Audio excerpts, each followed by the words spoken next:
सप्तमी कल्प में भगवान सूर्य के परिवार का निरूपण एवं शाक सप्तमी व्रत।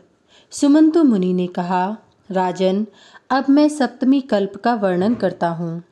सप्तमी तिथि को भगवान सूर्य का आविर्भाव हुआ था। वे अंड के साथ उत्पन्न हुए और अंड में रहते हुए ही उन्होंने वृद्धि प्राप्त की। बहुत दिनों तक अंड में रहने के कारण ये मार्तंड के नाम से प्रसिद्ध हुए। जब ये अंड में ही स्थित थे तो दक्ष प्रजापति ने अपनी रूपवती कन्या रूपा को भार्या के रूप में इन्हें अर्पित किया। दक्ष की आज्ञा से विश्वकर्मा ने इनके शरीर का संस्कार किया, जिससे ये अतिशय तेजस्वी हो गए। अंड में स्थित रहते ही इन्हें यमुना एवं यम नाम की 2 संतानें प्राप्त हुईं। भगवान सूर्य का तेज सहन न कर सकने के कारण उनकी स्त्री व्याकुल हो सोचने लगी, इनके अतिशय तेज के कारण मेरी दृष्टि इनकी ओर नहीं ठहर पाती, जिससे इनके अंग को मैं देख नहीं पा रही हूँ। मेरा सुवर्ण वर्ण कमनीय शरीर इनके तेज से दग्ध हो श्याम वर्ण का हो गया है। इनके साथ मेरा निर्वाह होना बहुत कठिन है।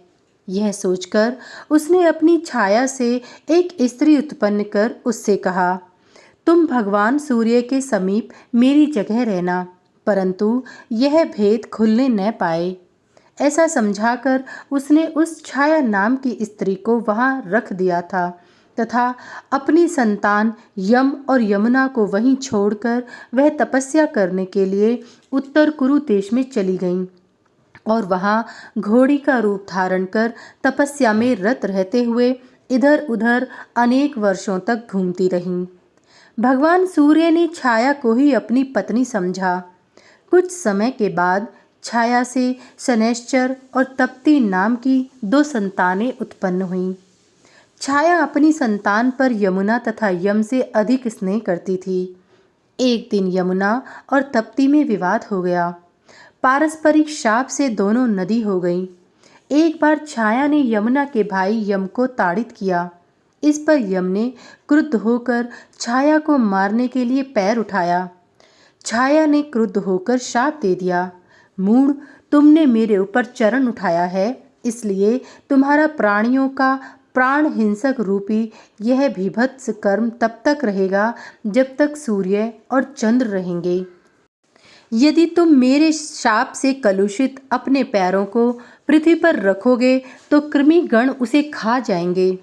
यम और छाया का इस प्रकार विवाद हो ही रहा था कि उसी समय भगवान सूर्य वहां आ पहुँचे। यम ने अपने पिता भगवान सूर्य से कहा, पिताजी, यह हमारी माता कदापि नहीं हो सकती। यह कोई और स्त्री है। यह हमें नित्य क्रूर भाव से देखती है और हम सभी भाई बहनों में समान दृष्टि तथा व्यवहार समान नहीं रखती। यह सुनकर भगवान सूर्य ने क्रुद्ध होकर छाया से कहा, तुम्हें यह उचित नहीं है कि अपनी संतानों में ही एक से प्रेम करो और दूसरे से द्वेष। जितनी संतानें हो सबको समान ही समझना चाहिए। तुम विषम दृष्टि से क्यों देखती हो? यह सुनकर छाया तो कुछ न बोली, पर यम ने पुनः कहा, पिताजी, यह दुष्टा मेरी माता नहीं है, बल्कि मेरी माता की छाया है। इसी से इसने मुझे शाप दिया है। यह कहकर यम ने पूरा वृतांत उन्हें बतला दिया। इस पर भगवान सूर्य ने कहा, बेटा, तुम चिंता न करो। कृमिगण मांस और रुधिर लेकर भूलोक को चले जाएंगे। इससे तुम्हारा पांव गलेगा नहीं, अच्छा हो जाएगा और ब्रह्मा जी की आज्ञा से तुम लोकपाल पद को भी प्राप्त करोगे। तुम्हारी बहन यमुना का जल गंगा जल के समान पवित्र हो जाएगा और तप्ती का जल नर्मदा जल के तुल्य पवित्र माना जाएगा। आज से यह छाया सबके देहों में अवस्थित होगी।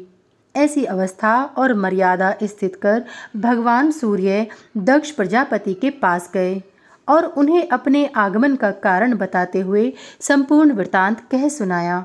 इस पर दक्ष प्रजापति ने कहा, आपके अति प्रचंड तेज से व्याकुल होकर आपकी भार्या उत्तर कुरु देश में चली गई है। अब आप विश्वकर्मा से अपना रूप प्रशस्त करवा लें। यह कहकर उन्होंने विश्वकर्मा को बुलाकर उनसे कहा, विश्वकर्मन, आप इनका सुंदर रूप प्रकाशित कर दें। तब सूर्य की सम्मति पाकर विश्वकर्मा ने अपने तक्षण कर्म से सूर्य को खरादना प्रारंभ किया। अंगों के तराशने के कारण सूर्य को अतिशय पीड़ा हो रही थी और बार बार मूर्छा आ जाती थी। इसलिए विश्वकर्मा ने सब अंग तो ठीक कर लिए, पर जब पैरों की उंगलियों को छोड़ दिया तब सूर्य भगवान ने कहा, विश्वकर्मन, आपने तो अपना कार्य पूर्ण कर लिया, परंतु हम पीड़ा से व्याकुल हो रहे हैं, इसका कोई उपाय बताइए। विश्वकर्मा ने कहा, भगवान, आप रक्त चंदन और करवीर के पुष्पों का संपूर्ण शरीर में लेप करें, इससे तत्काल ये वेदना शांत हो जाएगी। भगवान सूर्य ने विश्वकर्मा के कथनानुसार अपने सारे शरीर में इनका लेप किया, जिससे उनकी सारी वेदना मिट गई। उस दिन से रक्त चंदन और करवीर के पुष्प भगवान सूर्य को अत्यंत प्रिय हो गए और उनकी पूजा में प्रयुक्त होने लगे। सूर्य भगवान के शरीर के खरादने से जो तेज निकला, उस तेज से दैत्यों के विनाश करने वाले वज्र का निर्माण हुआ। भगवान सूर्य ने भी अपना उत्तम रूप प्राप्त कर प्रसन्न मन से अपनी भार्या के दर्शनों की उत्कंठा से तत्काल उत्तर कुरु की ओर प्रस्थान किया। वहां उन्होंने देखा कि वह घोड़ी का रूप धारण कर विचरण कर रही है। भगवान सूर्य भी अश्व का रूप धारण कर उससे मिले, पर पुरुष की आशंका से उसने अपने दोनों नासापुटों से सूर्य के तेज को एक साथ बाहर फेंक दिया, जिससे अश्विनी कुमारों की उत्पत्ति हुई और यही देवताओं के वैद्य हुए। तेज के अंतिम अंश से रेवंत की उत्पत्ति हुई। तप्ती, शनि और सावर्णी, ये 3 संतानें छाया से और यमुना तथा यम संज्ञा से उत्पन्न हुए। सूर्य को अपनी भार्या उत्तर कुरु में सप्तमी तिथि के दिन प्राप्त हुई। उन्हें दिव्य रूप सप्तमी तिथि को ही मिला तथा संतानें भी इसी तिथि को प्राप्त हुईं। अतः सप्तमी तिथि भगवान सूर्य को अतिशय प्रिय है।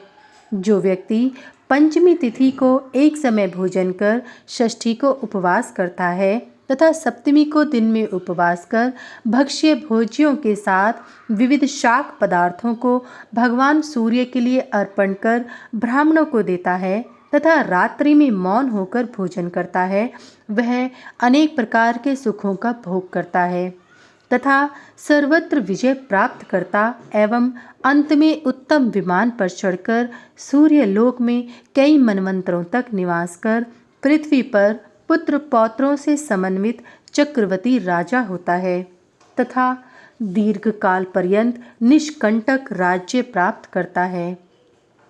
राजा कुरु ने इस सप्तमी व्रत का बहुत काल तक अनुष्ठान किया और केवल शाक का ही भोजन किया। इसी से उन्होंने कुरुक्षेत्र नामक पुण्य क्षेत्र प्राप्त किया और इसका नाम रखा धर्म क्षेत्र। सप्तमी, नवमी, षष्ठी, तृतीया और पंचमी, ये तिथियां बहुत उत्तम हैं और स्त्री पुरुषों को मनोवांछित फल प्रदान करने वाली हैं।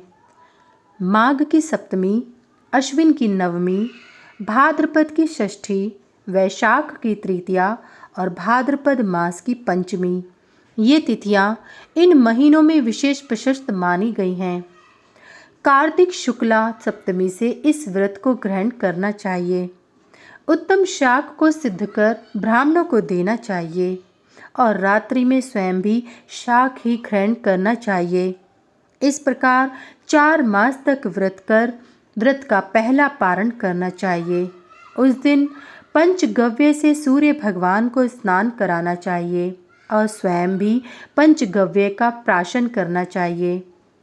अनंतर केसर का चंदन, अगस्त्य के पुष्प, अपराजित नामक धूप और पायस का नैवेद्य सूर्य नारायण को समर्पित करना चाहिए। ब्राह्मणों को भी पायस का भोजन कराना चाहिए। दूसरे पारण में कुशा के जल से भगवान सूर्य नारायण को स्नान कराकर स्वयं गोमय का प्राशन करना चाहिए और श्वेत चंदन, सुगंधित पुष्प, अगरू का धूप तथा गुड़ के अपूप नैवेद्य में अर्पण करना चाहिए और वर्ष के समाप्त होने पर तीसरा पारण करना चाहिए। गौर शर्षप का उपटन लगाकर भगवान सूर्य को स्नान कराना चाहिए। इससे संपूर्ण पाप नष्ट हो जाते हैं। फिर रक्त चंदन, करवीर के पुष्प, गूगल का धूप और अनेक भक्ष्य भोज्य सहित दही भात नैवेद्य में अर्पण करने चाहिए तथा यही ब्राह्मणों को भी भोजन कराना चाहिए। भगवान सूर्य नारायण के सम्मुख ब्राह्मण से पुराण श्रवण करना चाहिए अथवा स्वयं बाँचना चाहिए।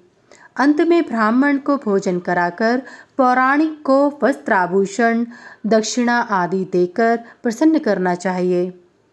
पौराणिक के संतुष्ट होने पर भगवान सूर्य नारायण प्रसन्न हो जाते हैं।